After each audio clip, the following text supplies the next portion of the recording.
viewer. This is Health Now Show, your health friend.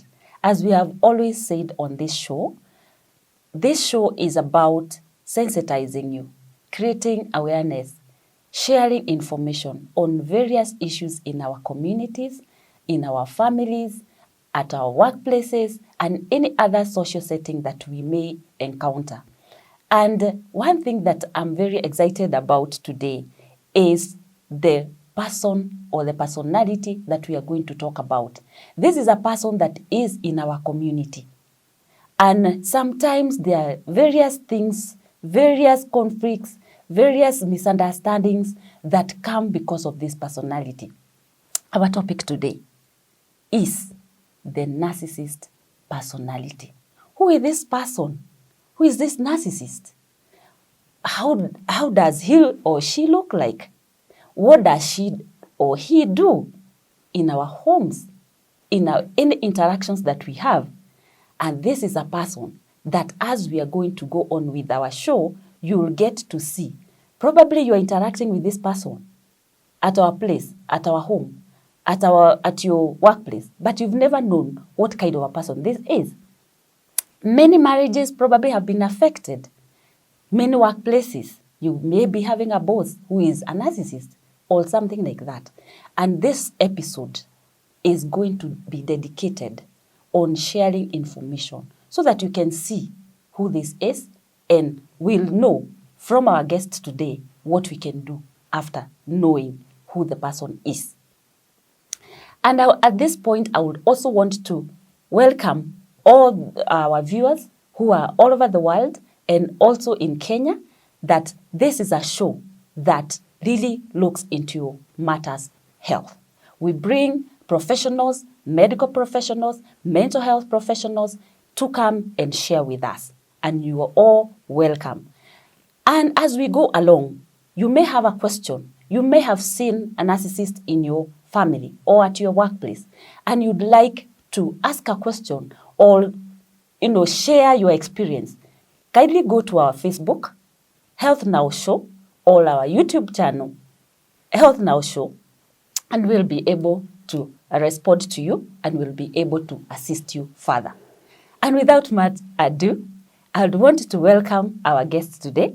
She is a friend, a long time friend, also a professional. I will allow her to introduce herself and then we can continue with this very important episode that is going to help all of us. Karibu sana. Asante sana, Jane. Kindly introduce yourself to our viewers. Our viewers, thank you for being with us this day. Rachel Ngige, a sociologist, a mother. I've worked for many years. I've interacted with many people, and among them, I've come across narcissistic personalities. So I think it's good for us to discuss that today because it will be very helpful on how to deal with them. Asante sana. Thank now, you. Once again, welcome to the show.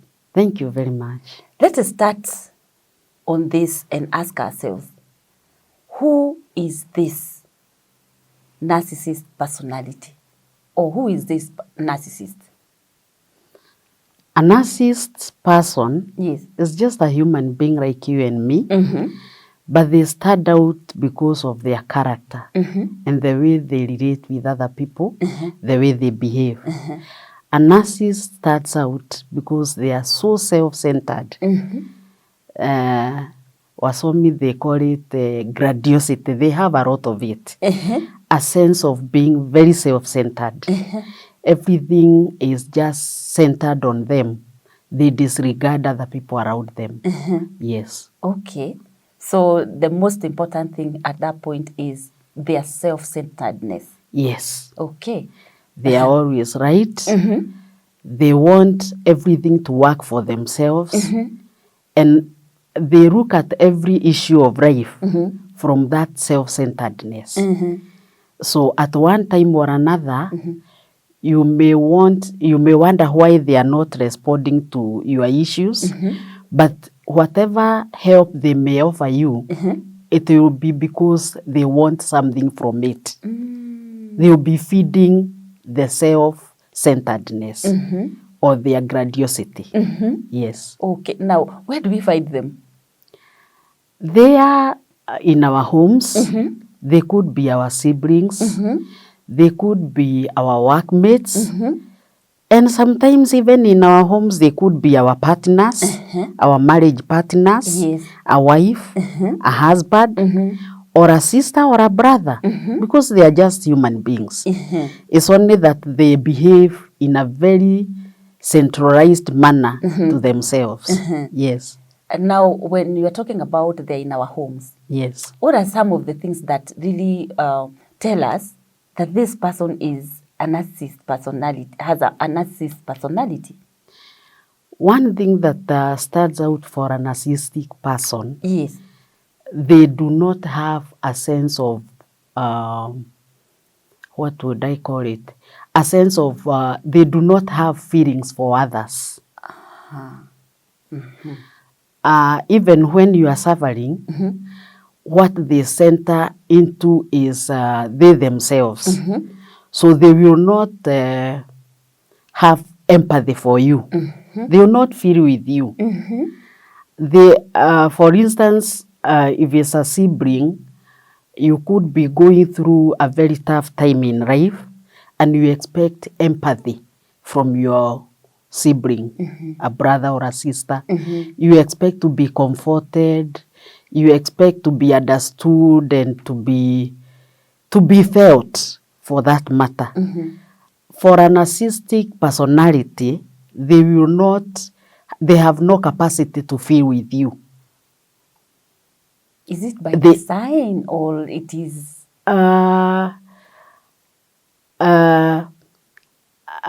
Scholars say, from the studies that I have come across, scholars say narcissism could come from, could be genetic, where now it's biological. There is a part of brain in us, in every human being, that enables us to be empathetic, to feel with others. But when they live among us, that part of brain does not function that way for them. So they have not that empathy. Even if they wanted to pretend, they wouldn't come out, because that part of brain is not as effective as to a common person. The studies say majority of narcissistic persons are not born with it. They acquire as they grow. They acquire as they grow due to many, many reasons. It could be that a child was neglected when they were small, and as a result of that, they tend to centralize on themselves. It could be that they inherited some competitive behavior from their parents. So narcissistic personalities are very, very competitive, especially at workplace. And even in homes. If it's a partner, they will not be happy when the other partner progresses. Instead, they will look at it with competition and jealousy. I'm looking at you, Rachel. Yes, that is true, Jane. Yeah. So they will always want to start in a place where they feel what you have is what they should own. If you got a promotion, it is them who ought to have gotten. If you're doing well at workplace, it's them who ought to get the credit. But this you're saying is a partner. For example, now when you are, if it is a partner, you get a promotion at work. You come and share with the partner, expecting that they will be happy with you. And celebrate, this is something for the family. Instead of them appreciating, they will feel some jealous inside. Because they feel you shouldn't stand out.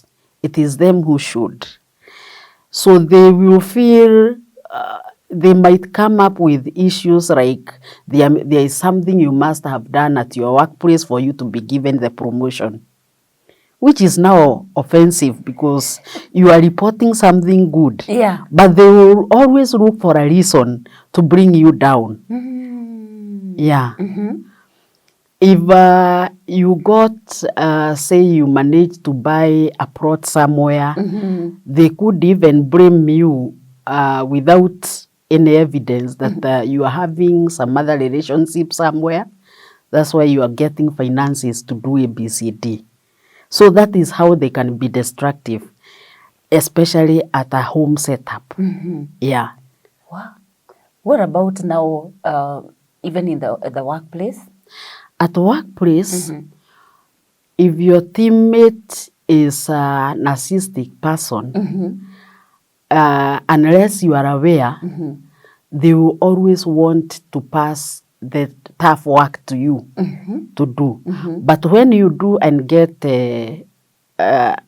or you succeed in it, they want to own the success. They want to be credited. They are the ones to be credited. They will not take a failure. If you fail, they disown the group. So teamwork becomes really difficult with a narcissistic personality. Yeah. Way. So you've talked about the self-centeredness. Yes. Any other way of of behavior of this person? This person does not accept criticism. You know, Jane, in our lives, we live and we all have successes and shortcomings.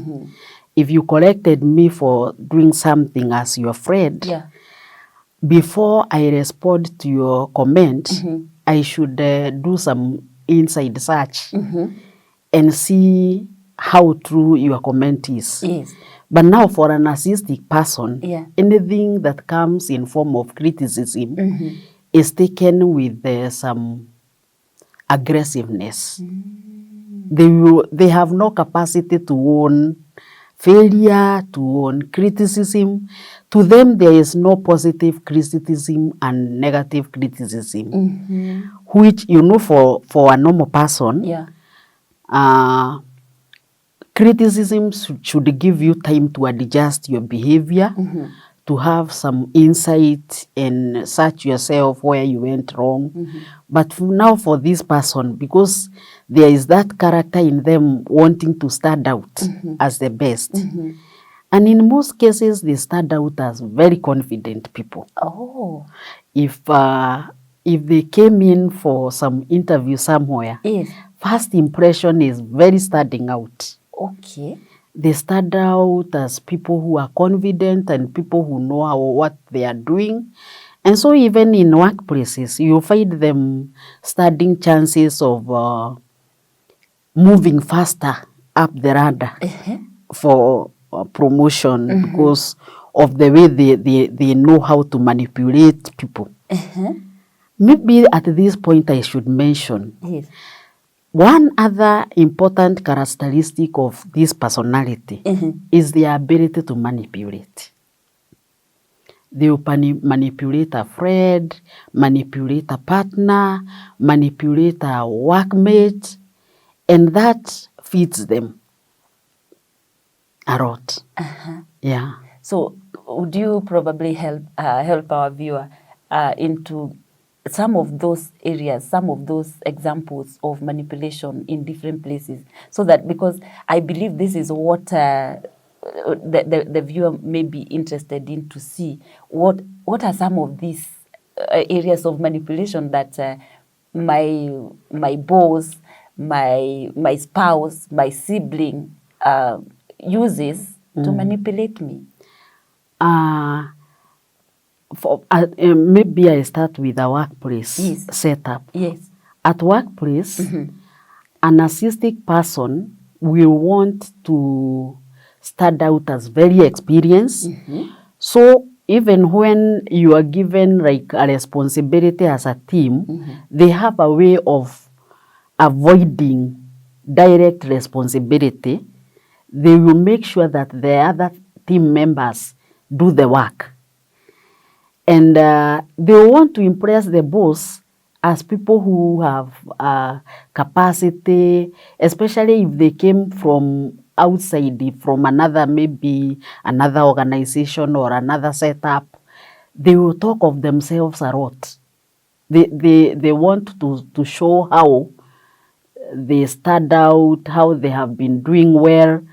So when now they take, and they always are busybodies, they will make themselves busy such that they will not be available for this specific responsibility that they've been given. But once the task has been done and it's a success, the service grab it and go on own it. And probably even report to their other senior officers that I am the one who did it. They will start out as team leaders. Oh. They want to start out as team leaders because this is what now, using these other people, is what fuels them up the ladder. Yeah. Wow. The manipulative nature of a narcissistic person can be manifested in different levels in our communities. Yes. In our homes, in our churches, even in the small fellowships that we attend. We could at one time or another have these persons among us. Yeah. And sometimes the way they behave, we may leave feeling like we are not understanding them, they are commanding, they are too demanding on us, they are not appreciating any work we do. A narcissistic person finds it very difficult to appreciate you, especially straight on, like, well done, you have really done good. They really strain to do that. You mean those words rarely come from their mouth? They could, but how sincere they are is always questionable. Because their nature is because of need for admiration and to be acknowledged and to be the ones who are achieving. They concentrate on themselves too much. They find themselves not wanting to appreciate other people. And if you are dealing, say, it's a business partner or a person you are relating with at fellowship level, you could find that they are always giving you responsibilities, but they themselves will not want to do a thing. We said, as we discussed about workplace, we said teamwork is just wholly delegated, but they want to own the leadership. It's no different when we come to small groups like fellowship or in business. Woe unto you if you are having a narcissistic person as a business partner, because you have to do the work and you will not be appreciated.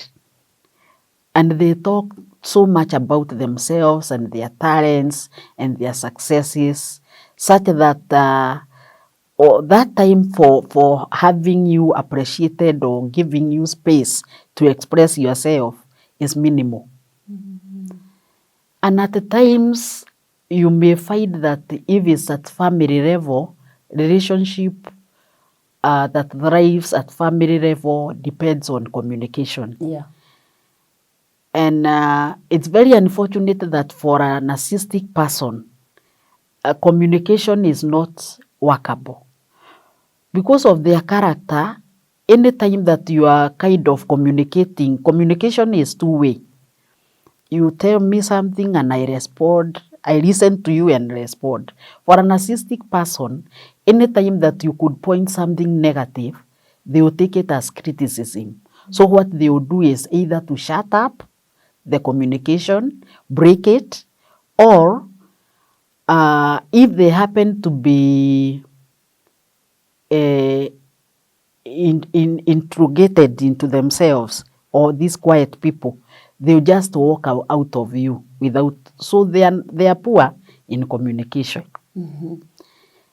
If it is something to do with the where you expect take and give, they will want to rubbish whatever you contribute. Instead of appreciating what you are putting on the table, they will demean it, belittle you. So it's a characteristic that will keep making you feel like you are not worth, like you are not producing much, like you do not meet the standards or their standards. And this could be very, very negative, especially for a relationship at family level. Because if one partner is a narcissistic person, Yeah. the other partner will always be feeling demeaned, belittled. Whatever their contribution they make is demeaned. And so what that could really affect their self-esteem and lower it. True. The best you can do for yourself if you realize you are dealing with such a person and you are aware is to ascertain yourself and kind of evaluate your self-worth. When you evaluate your self-worth, you will remain now kind of grounded. You know, this is what I'm able to do. If it is, I'll give an example for a wife in the house. Yeah. If you find yourself, you are always on the wrong, and you feel that you've been doing your best, you could be dealing with a narcissistic partner. And the only way to survive is to know your limits and believe in yourself. What you believe is good for you, do it. Okay. We say you need to be assertive. All right. All right. You need to assert yourself. Yes. You need to stand your ground, and you need to set some boundaries and limits. Because if you don't, you will be drained along the way. Yeah.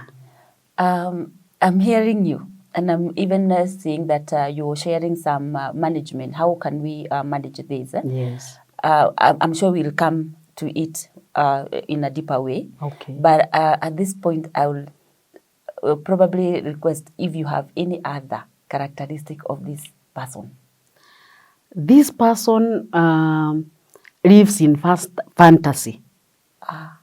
Fantasy, it means, I mean to say, they fantasize things, the world per se. A person would always look, maybe I give an example to me to say what I mean. Yes. If a sister or a brother has put up maybe a building, and this personality is not able to do the same, they will attribute that to something. They will say if the brother had not borrowed a loan, they wouldn't manage to do that. While they themselves, there is nothing that is keeping them from getting a loan. They will fantasize how they will do something better than the other person. Like they want to outdo this person. Yes, they always want to outdo. They will always want to go beyond the successes of other people. And they will not acknowledge that the other person is doing better. They will not. At family level, if one is dealing with a narcissistic person, even the sickness of a child can be a point of blame to the other partner. Kindly explain. Say a couple has children, Okay. and one is sickly. Okay. A narcissistic personality or a partner, say for example, allow me to use a husband, Okay. will blame the mother for the sickness of the child, where the mother has not done anything to contribute to the sickness. They could say many things like, it's the way you've been feeding the child, is the way you have not enough time for the child. And so the partner could always leave blaming themselves for whenever the child is sick. But you see, as long as that pattern remains, the narcissistic person is feeding their ego from that. yet they are suffering the same problem because the child belongs to both of them. But instead of the partner now even sympathizing with the mother because maybe it's the mother who is not having time to sleep where the child cries, the narcissistic partner will blame the mother. And it becomes, it could really erode the other partner in a negative manner. And before you understand what is happening, you might find even the mother getting ill alongside the child. So there is a lot of need for us to want to understand and to know who we are dealing with and acknowledge, because sometimes you may see that a partner is behaving in some way and you see this is not normal, this is abnormal, but you lack the ability to acknowledge. Healing starts when you get to acknowledge. True. Because it's from there that you know how to handle it. Yeah. Rachel, sitting here and listening to you, I'm hearing you talk about blame quite a lot. Yeah. From this person. Is there something that you'd add on the issue of blame? Because I'm hearing you picking it and, sharing. The blame starts out and maybe is the main thing that works negatively, especially at family level. Because for a person who is just caught into a situation where they do not know how the partner was, and for a narcissistic person, the starting years are just very wonderful. This person is very charming. A narcissistic person can be very charming, the beginning years. Charming and starting out with a lot of love bombs, flowers. Yeah. They really start out. Yeah. That is how they attract the other partner. So when things change all of a sudden, one can easily sink. Would that be a bait for somebody, probably, so that you can get in, so to say, the way we usually say, you enter into a box, something like that? Yeah, it could be. Yeah. But rarely do you interpret it that way. It is such beautiful beginning. You could even be taken for honeymoon in a very, in a fancy place, and to you, the deal is done. Later on, the character comes out. And now when they come out, you are taken at loss. It takes a bit of time for you to understand what is happening. Now, I'm hearing you like you're talking to the young people, and probably those that are planning to get married. And I'm hearing that this person is so charming, can either be the man or the lady. So, and I'm asking myself, where would the place of such information getting to the young people, especially when they are planning to get married? Jane, I think from where I start, yes, I would wish that every young person, yes, either a man or a young lady, yes, they get premarital counseling and get exposure to such personalities, so that at least they have that self-awareness at the back of their minds. yeah. And when now these things come out, Yeah. it could trigger their minds to think or to be prepared. Yeah. If such happens, what would they do? Yeah. And also, information is power. Study about the personalities. Because when it hits you at that ignorant point, Yeah.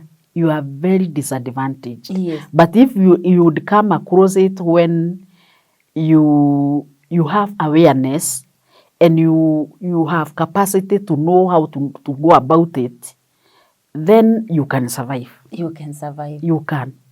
Because all you need to know is how to handle the person, what fuels the person. Yeah. From observation, you even know what do I do to fuel the person, and what do I do to kind of tame, tame in quotes. You can tame the personality. So there are ways that you can use to tame the personality. True. Yeah. Sorry for that interruption. And I'm just asking myself, so it is important for, let's say, young people that are dating and to see that this is a kind of a camouflage or even kind of a cosmetic me that is coming to have a relationship with you or to start a relationship with you, or even in a workplace, this new person that comes. It's more of like, not me, not the real me, because I'm presenting it to achieve something. I don't think that a narcissistic person pretends knowingly. Okay, okay. But that is me. I do think that this is something in them, in their system, and they mean well, but they do not know how to go about it. Yes. But for them now to continue with their life, get into relationships, get in families, start families and run families, Yes. They naturally find themselves camouflaging. Yes. And because of that, their ability to manipulate, it's very easy for them to get their prey. Yeah. Okay. So we are still on the characteristics. Huh? Yeah. But the way I'm seeing is that we cannot finish on this episode here. We'll do part 2. And part 2, Rachel is going to continue with the characteristics, and then she will tell us the next step, what we are going to do. But this is the first part of narcissist person and the characteristics and who they are, and then we will go to part 2, and that will be her telling us what we need, continuing with the characteristics, and then, as I said, we move on to the next step. And for now, kwaheri.